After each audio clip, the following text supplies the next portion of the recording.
Good morning. Welcome to Elisa Maria Designs. I am Elisa Maria and welcome to a series that I do called Self-Care Sunday. It is my favorite day of the week. I love Self-Care Sunday. As any one of my subscribers will happily tell you, I love Self-Care Sunday. And I actually thought about doing a voiceover like I usually do because I just finished with Saturday's unboxing and I'm still not over the blooper that I made. Maybe if you're curious, you'll go look at it. But while we do Self-Care Sunday, I am going to work on the Kiss still, which is from the Masterclass series. What I am doing on my own is filling in the border, and I'm saving the couple in the embrace to go over the different chapters that I've been studying about with Klimt. So you can keep me company while I do that. It's a little, I will say, I'm coming into a part here where it is starting to get a little bit of a color change. So I'm happy about that. And I just dropped the drill right into the empty spot. So I have my notes in front of me like I usually do. I usually read from Mark Nepo's Book of Awakening. But this morning I was doing my tapping. I have an app. I have a lot of apps on my phone that I use during my day when I like to take a break for my own self-care, when I like to get up from my chair and do a little stretching, or I do, this jazz music is getting a little loud, or I do some tapping, which I really enjoy. I've been doing tapping for years. So there is a section, if you do the tapping solution, if it interests you, I think there might be like a 2-week trial that you can sign up for.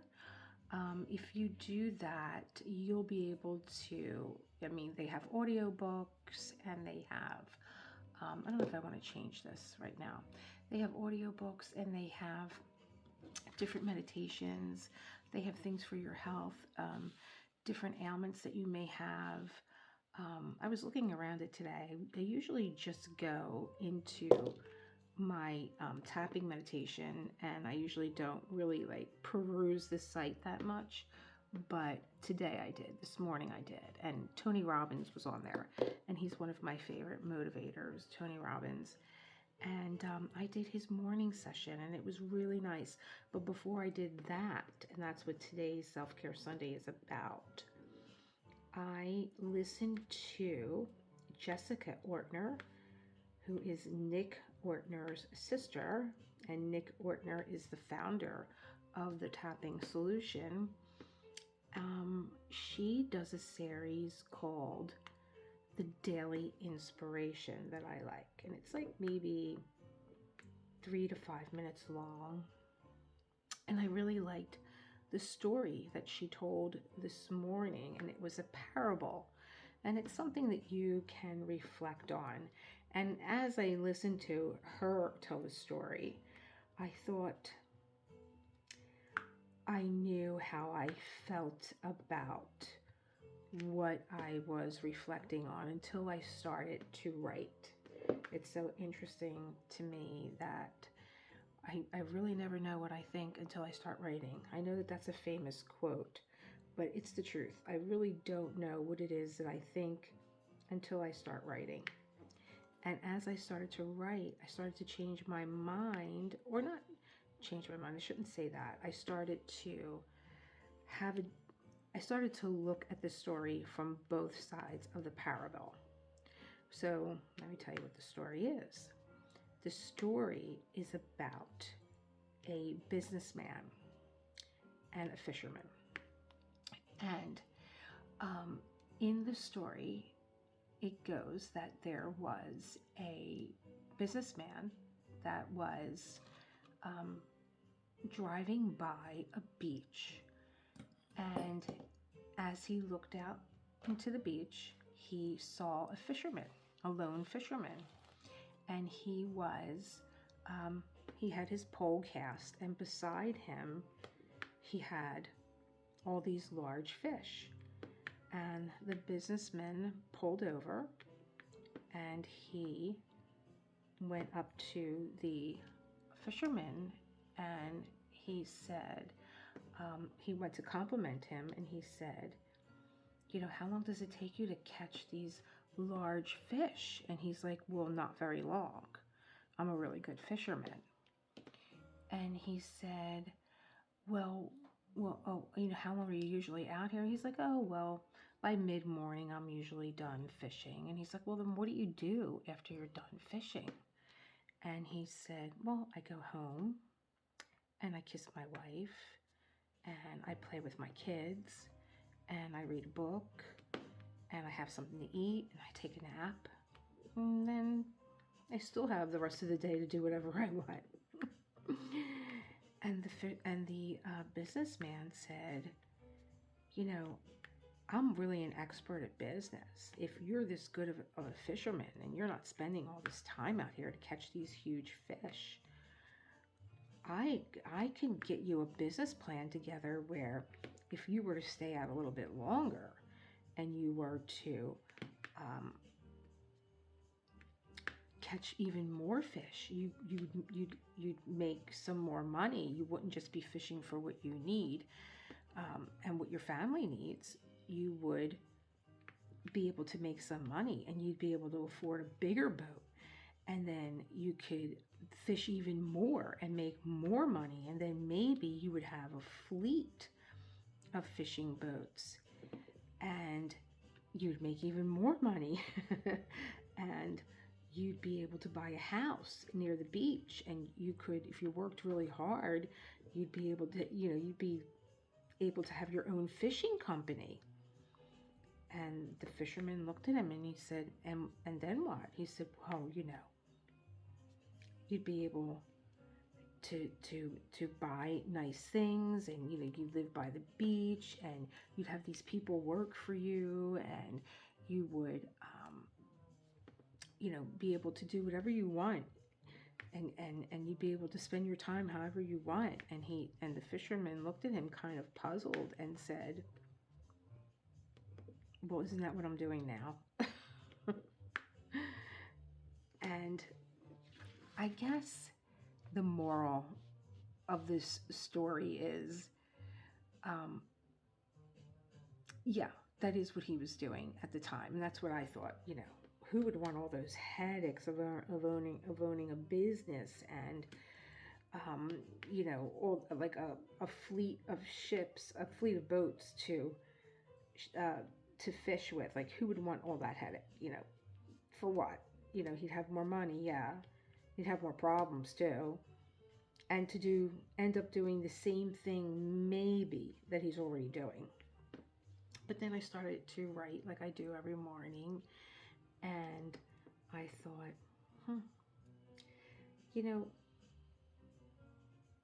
if you have a gift,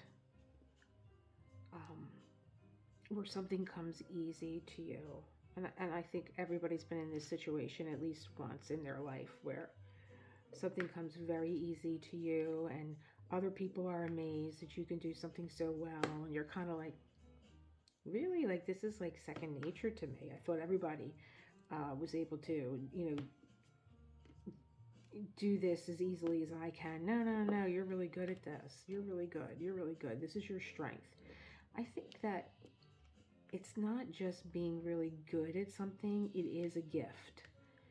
And that we should share our gifts. And, the whole time the businessman was reeling off all the things that he could do with, you can fish more, and you can make more money, and you could buy a bigger boat, and you could then hire people, and you can make a lot of money and buy a bigger house, and like all these things. I'm thinking to myself, or while I was listening to Jessica Ortner tell this story, or I was thinking you could teach, right? We all know the story about, just don't feed a man. Don't just feed him a fish. Teach him how to fish so that he knows how to take care of himself. which I think is, a big problem that we have today, is that people don't know how to, I don't want to say people, maybe that's the wrong thing, but like when my son goes to do something as compared to how I would do it, and now I'm not making comparisons because we're two different generations, we've lived in two different times, and he has the technology today. Like if he wanted a fish, he'd have an app that said, bring me a fish within 30 minutes, and he would have a fish at his door. you know Whereas like when I was coming up, the only thing that came in 30 minutes was Domino's, or it was free. But today they have an app for everything. And I feel like where we were more self-sufficient and we knew how to do things, I just see where my son's generation and his friends, they just struggle with it. And they don't have, and it's kind of like if you tell them the story like about when you were growing up, and I hate sounding like that person that was like when I was your age, but they don't even have a desire to even learn about it. It's like, oh, that's crazy, and they just keep moving on. So while the businessman was talking to the fisherman, I'm digressing here, I was thinking, well, you have a gift, and you should teach someone how to do what you do. If it's truly a gift, no one ever does anything the way that you do. And that's something else that I see with people, is that they think because if they share their gift that someone's going to steal their gift. And no one's ever going to do it the way that you do it. You have, no matter how much you teach or show people, if they don't have the love and the care and the concern that you do, they're never going to be able to steal your gift. So you don't have to be afraid to share what you know. I sat in the kitchen with my grandmother, and I was like, Gram, I sat there, I watched you all day make your rice balls. My grandmother would make these delicious rice balls. I mean, people would bang on the door and ask her, to make them for them because they were just so amazing, and none of us could make them the way that she made them, even if you sat there all day and you did a master class with her. And my grandmother would say, well, you don't listen. I'm like, yeah, I listen. No, you're not listening, and you're always in a rush. That's what she would say. So even though she sat there and she gave me all her secrets on how to do something, I always thought that I could have made it better, or I could have changed something. Another thing that I picked up from my grandmother was she was adamant about using a certain bowl and a certain spoon, and I found out later, I put it together. The reason why she needed that bowl and that spoon was because that was a visual measurement for her. So when I went home and used my bowl, my spoon, it wasn't the same. But, that's something that I pondered on the whole time that I was listening to Jessica Ortner. I mean, I think that right away people are like your first impression is like, oh no, I'd rather be the fisherman. I'd rather just fish for as much as I need, as much as my family needs. I don't need any more than that. I have everything that I need, so I don't need more than that. But then again, I was thinking, maybe because I've been an entrepreneur most of my life, I was thinking, well, then what about the future? What about if something happens and you can't fish? But again, as I started to write, I started to think about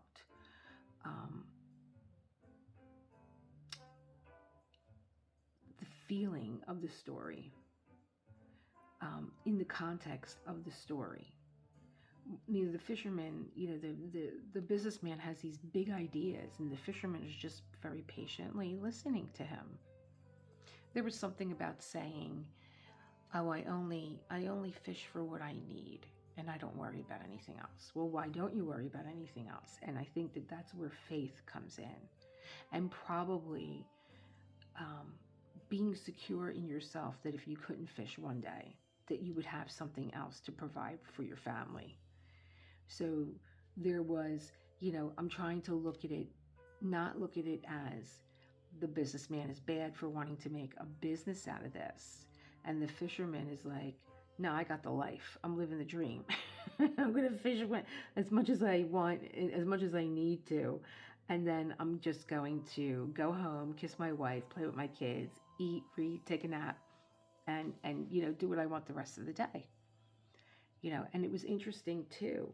Um, I think really too, it has something to do with this painting also.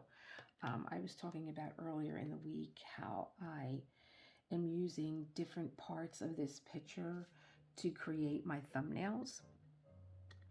And I turned it on its side, and that kind of like stuck with me because I got a totally different perspective when I turned this painting, a vertical painting, horizontally. It had a whole different feel to it. And so I'm really trying with that in my head to take situations and not just right away jump to my first thought, but really look at things from all sides. So that was another thing that I got from the parable, to really like just take my time. And I always find another way of looking at things when I write. And I would love to know what you thought of this story, because I didn't get a chance to say goodbye to my husband this morning before he left for work. I'm usually up with him, but I was having a restless night, and he just let me sleep, and he kind of got ready for work very, quietly. And when I got up and he wasn't, I was like, oh my God, I slept through John, like going to work. I must have really been out of it. I called him up and I was like, boy, you were busy, because today for us is chicken cutlet Saturday. And every Saturday we go and get fresh chicken cutlets from our local butcher. And my son comes over and I fry up the chicken cutlets, and I put all this stuff out on the table, like roasted peppers and long hots and tomatoes and mozzarella and buffalo sauce and marinara sauce. We have all these different condiments that you can build, the kind of sandwich that you want. And when I came downstairs, he had already been to the butcher. I'm like, it's only 7 a.m. How did he get to the butcher? And he's at work already. But the butcher, that's the beauty of having a family, of having a neighborhood butcher. He is like family.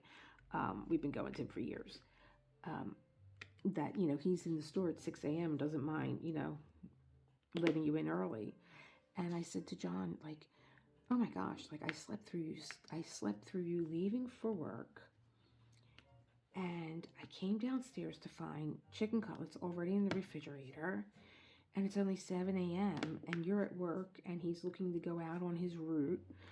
But he's wondering, should I hang back? Is extra mail going to show up? And they're going to need me for overtime. And, should I do overtime today? And I said, oh no, you can't do overtime today. It's chicken cutlet Saturday. You have to come home. Do it another day. And he said, I was already thinking about that, but I wasn't thinking about it being chicken cutlet Saturday. I was thinking about it, that, it's just not worth it to me to be out on the street, for a few hours more, for a few bucks more. I'd rather be home. My time is more valuable to me than the money. And this was right after I did my tapping, that I had called him up, and I was like, wow, that's interesting, because I just read this story, and I told him the story, and he's like, that's exactly how I feel. Like, and I guess that is another way of looking at things, because you don't know how much time you have, left in the hourglass. You just don't know. And you start to, I think, if you're smart, you start this early. You don't wait to be close to retirement to do this, but you start to get stingy with your time, and you start to really just doing the things that you want to do. You don't have time for the drama and the nonsense and, the gossip. Oh God, nothing makes me feel less energetic than listening to gossip. Oh, for me, it's just like, I don't care. Not that I don't care. I mean, I don't care, but I just find it to be a useless activity. I just do. You never got the whole, you're not standing on all sides, you're not turning the whole picture around when you're gossiping. I find most of the time, that the story that gets told is the one with the most color to it, or how someone is coloring it themselves. So,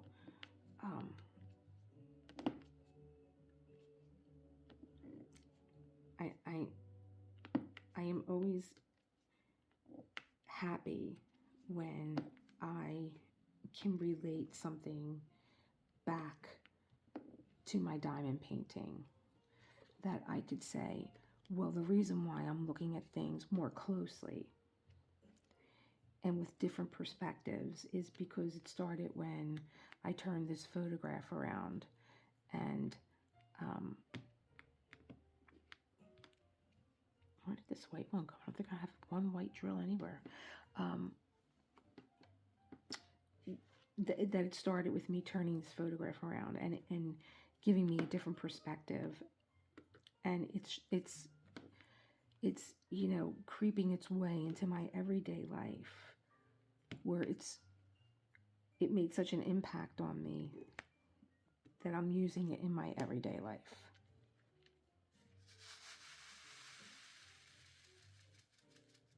And I think that, this is what made me a fan of diamond painting, was this meditative time, because this is a meditative craft. I don't think that I say that enough. And to slow down, enjoy this time. If you only have 10 minutes to diamond paint, enjoy those 10 minutes. Like, really, you can turn this into such a meditative practice, especially if you are a person who, I feel like I'm losing my spot here. Especially if you are a person who finds it hard to meditate, as some of us do. Some of us just see the elephant in the room. And I am a really good meditator when it comes to meditating with my eyes closed. I can go into meditation rather quickly, but with my eyes open, it's a hell of another story. And that was part of my training, that I had to learn how to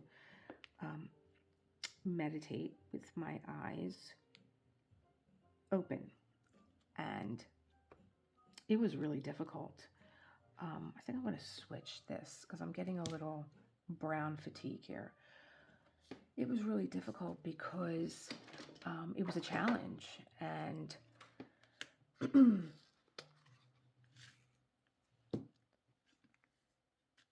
I kept thinking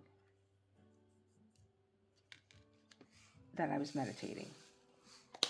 Okay, I'm going to do this now. I'm going to close my eyes. I'm going to keep my eyes open, and I'm going to stare at the floor, and I'm going to this and I'm going to that. This is too small.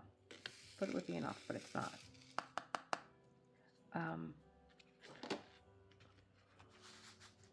And it was really difficult for me to get my mind in the game with my eyes open. I just am so sensitive to stimulus, even though I was in a room with other teachers, and we were all in the same course, and we were all doing the same thing. I just found it to just even having someone near me, if I could hear them breathing, it was a distraction, more so than if I had my eyes closed. So if you are one of those people that find it hard to meditate, you can turn this into a meditation just by slowing down. You know, picking up your drills lightly and pressing them down lightly and keeping your hand relaxed, almost to the point that it feels like you're not even holding your pen, so you're not putting any tension in your hand. Mindful diamond painting. I had some really pretty music on during the week, and there was almost like a tribal beat in the background, and I found myself diamond painting to that beat, and it almost became trance-like.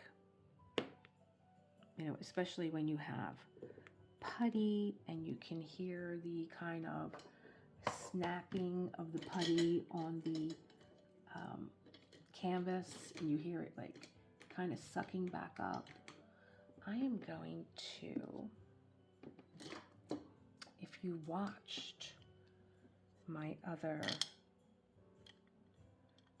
video this morning, I got a gift from DP with sparklers, but I think that would mean I would have to switch things out. I'm not in the mood.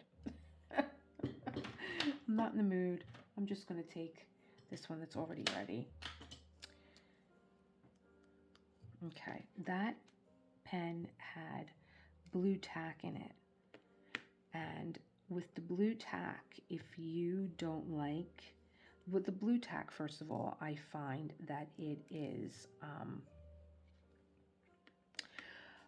a little bit sturdier if you want to start using putty in the single placer, because it has no essential oils in it, but also if you don't like the smell of putties, if they tend to be a little cloying to you because of the essential oils can be heavy, then using a blue tack that you get right in your dollar store might be the ticket for you.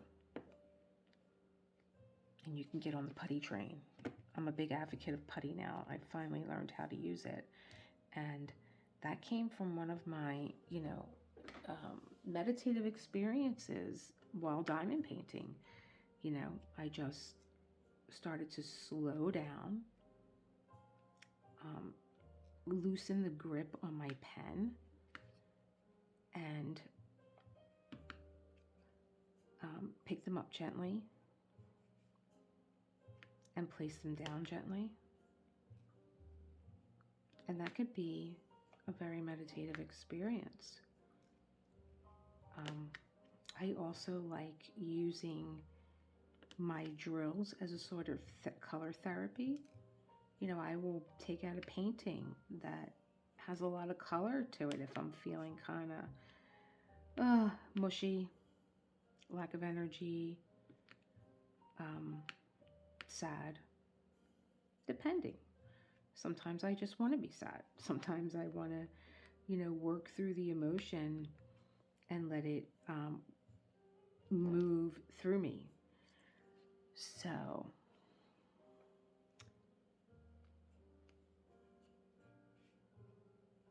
put that right there. I am diamond painting on the side here, and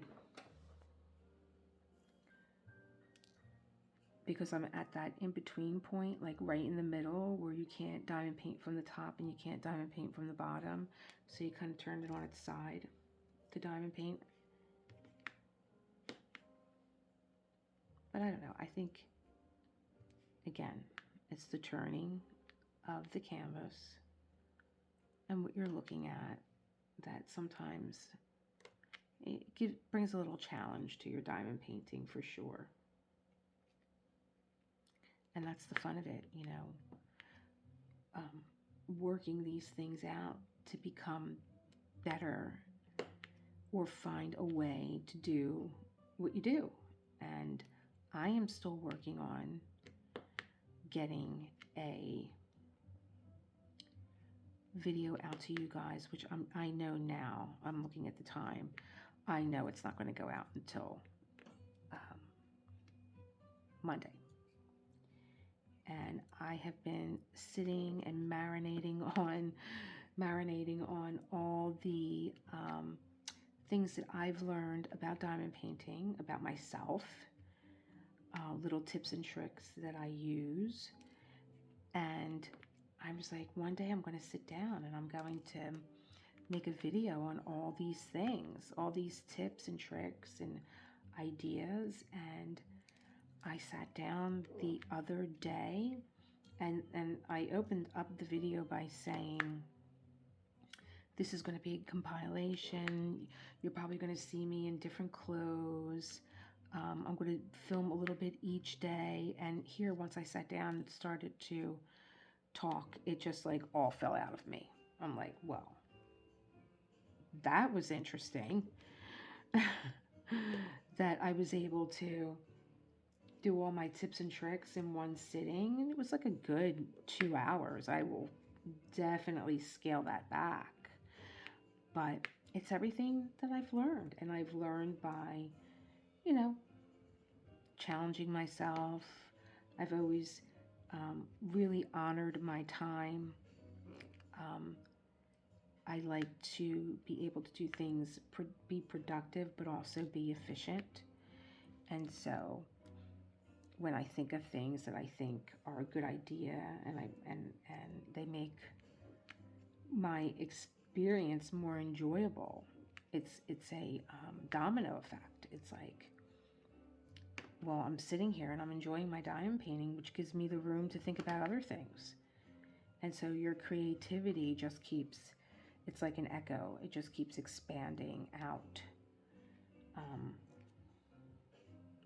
I think I stopped counting at 30. And I was like, oh, I'm going to have to make this into 2 videos.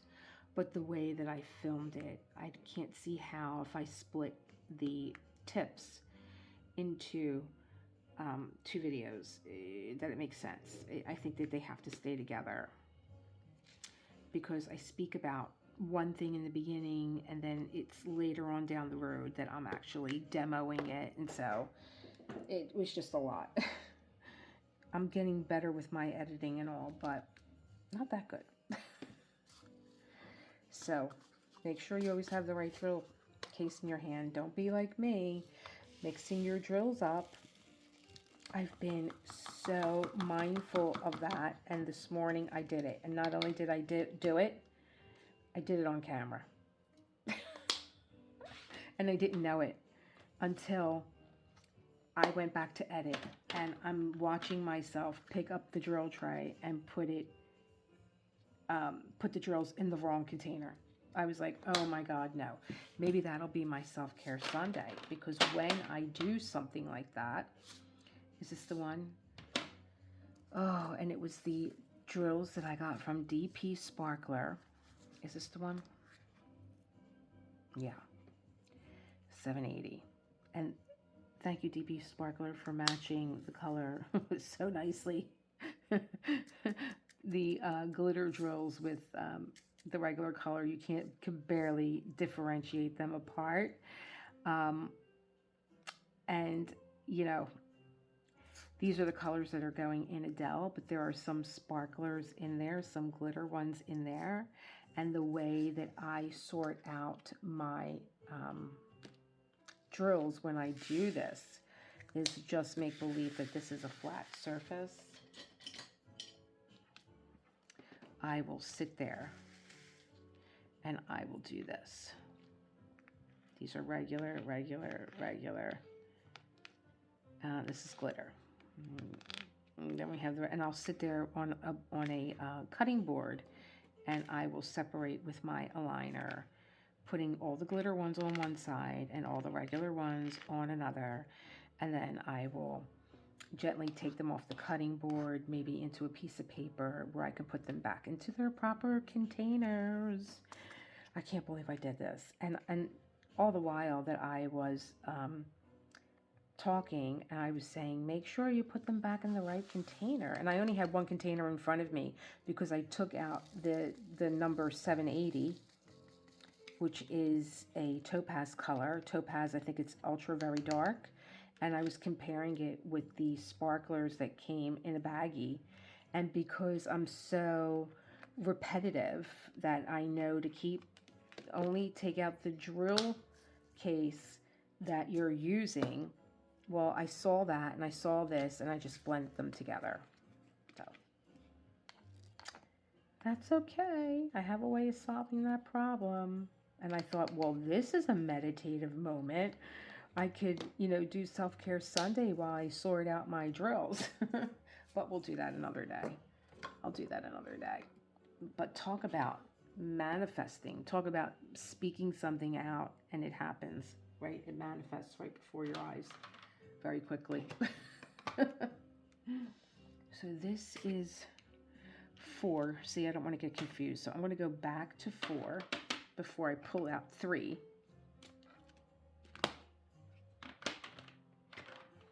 Go back to, this is something else that I'm using. I bought this a while ago and I didn't like it. And lo and behold, I took it out. I was in my art room and I saw it and I said, is it time to give this another shot?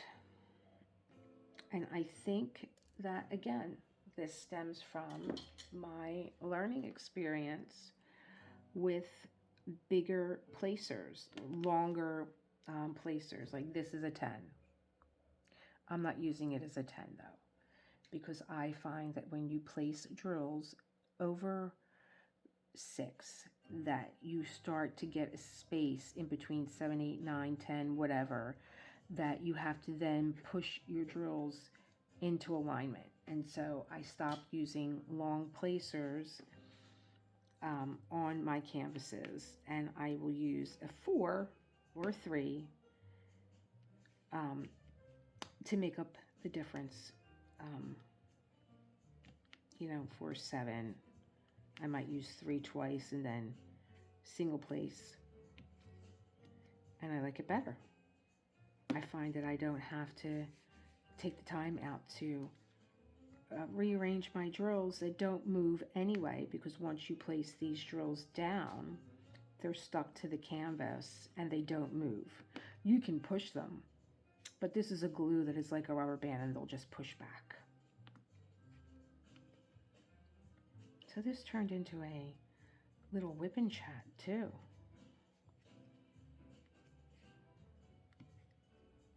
Which is nice. So I would really like you to tell me what you think about that parable about the businessman and the fisherman. And if you could look at it from both perspectives, and I think we need more of that today. I think we're too divided and too divisive as a country, where we take one side and we stick to that one side, and we've got to learn how to turn the photograph, turn the story, look at, even if you think you saw something, to know that you didn't see everything, that your imagination can try and fill in those gaps that you're not willing to explore, and build a narrative for you. So maybe we can. I had a very smart teacher when I was in 8th grade, and I don't know what we were arguing about. I don't know, in a classroom. And she just loved us. She just let us debate. And that's what we were doing. We were debating back and forth about what the issue was. I have no idea. And she said, okay, all right. You guys ain't getting anywhere on your own. Everybody that thinks this, go on this side of the room, and everybody that thinks that, go on the other side of the room. And it was a Friday afternoon, I'll never forget. And we always knew that we weren't getting homework on a Friday, especially from Miss Loretta. We weren't getting homework. And she said, this side of the room, well, first she said, we're going to have a debate on Monday. And I want you to go home and I want you to learn about this issue. But I want side A to learn about side B, and I want side B to learn about side A. And if you didn't choose a side, then you're going to be the judges. And we were like, oh my God, she's giving us homework on the weekend, but I have to find out what the other side thinks. It was one of the smartest lessons I've ever learned in my life. Now, I can't remember if my mind was changed, but I do remember going to the library, not to my smartphone, and looking all this up and having a different perspective. So I don't know if this is what this parable was about. Maybe I could have just used my diamond painting as the example, but I will tell you that I had fun exploring both sides. And I would love to know what you think. And I am going to get ready for Chicken Cutlet Saturday because it's almost here. We start at around 2:30, so I have to go get my kitchen ready. And I hope that you are having a pleasant Saturday afternoon. I am so looking forward to dropping those tips for you. And you let me know what you think. And I want to know which ones you try. And I want to know which ones you loved, which ones were like, eh. And I will see you. So if I'm dropping that on Monday, I will see you on Tuesday for our next installment on Klimt. And I am not sure what chapter I'm going to do yet, but I will see you. That will be the next video that I do. And enjoy your day. Enjoy your weekend. And I will see you in the next one. Bye. Thanks for being here.